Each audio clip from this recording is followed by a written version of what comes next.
Hello, my name is Elizabeth Gilmore, and I am doing my annotation discussion review on an article that I read this week based on communication research. The article was more so discussing how social media can impact our youth and what the advantages and disadvantages may be. The article, pretty much the purpose of the article was to figure out how people use social media, like what for, whether it's entertainment, news, careers, anything of that nature. And then also discussing what type of disadvantages and advantages it may bring to our youth and our upcoming generations. So the study was conducted by a research scholar. Her name is Kanara N. She is she's from India at Amity University. And she conducted the study on 100 individuals. They were asked 10 questions. The questions range from whether or not they use social media, how frequently, why they use it, everything that I kind of briefly discussed. And then from that research she conducted, she analyzed it and grouped it into different forms and different categories. So that way she could really get the full scope of the research and what people really use social media for. So one of the first things that was come to found was that people utilize social media pretty much collectively 2 hours a day. I found that to be a little low. I personally definitely don't use up to 2 hours a day. I would say maybe less than an hour, if that, collectively throughout the day. But I found that to be a little bit lower than I had anticipated, just due to the fact that I feel all of my friends utilize social media a lot more frequently than I do. So I thought that was a little shocking, but at the same point in time, at least that was a lower number than expected. But that was just, like I had mentioned, based on those 100 people. Another thing that it talks about is that people utilize social media primarily to stay connected, obviously, that we would have all guessed. But another form is purely for entertainment. A lot of people spend a lot more time on social media because they get distracted with things that lead them to one thing to another, which is common. But I found that to be interesting that it's more so for entertainment. A lower percentage of people, it was like up, or it was lower than like 10%, use it to seek out careers, apply for jobs, everything pertaining to any type of position. But majority was for networking and entertainment. Another fact that I found that was a little not shocking, but I guess shocking at the same point in time, is the amount of people that add people that they don't know personally.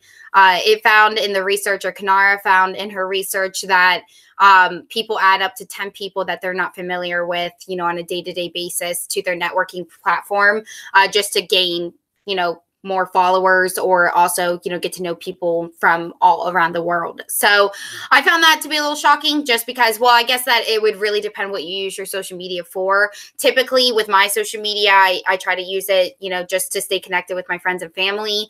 But I feel that a lot more people nowadays use it for networking, getting to know people all around the area. So it totally makes sense in that sense. But at the same point of time, I wouldn't prefer, having a ton of people follow my social media that I'm not even familiar with at all. You know what I mean? So I thought that was a little shocking. And then the last thing that I was going to touch base on was the fact that they did find that a biggest advantage of social media on the youth is how it builds relationships.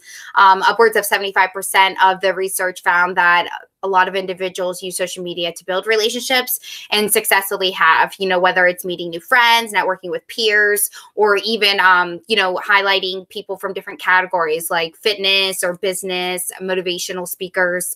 So I found that it was a bigger advantage in the end that social media portrays onto the youth.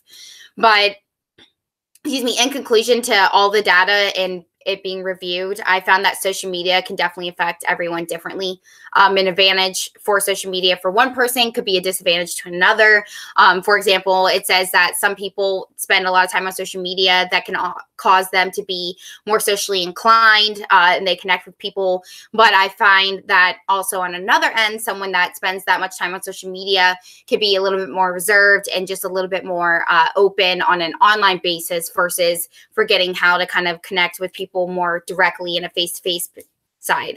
So I found that, social media is always going to affect everyone differently, but from the research conducted, it definitely showed that the advantages would more so overcome the disadvantages. Disadvantages were a little bit lower. Only like less than 30% of people found social media to be more of a disadvantage, where upwards, like I said, the majority found it to be more as an advantage.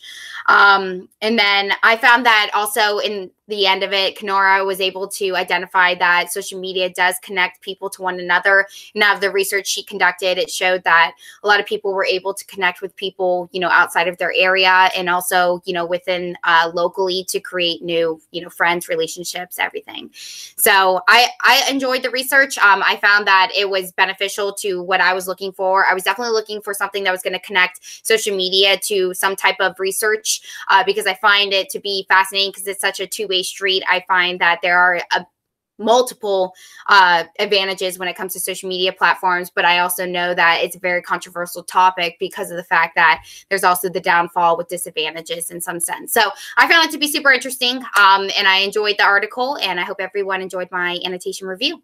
Thank you.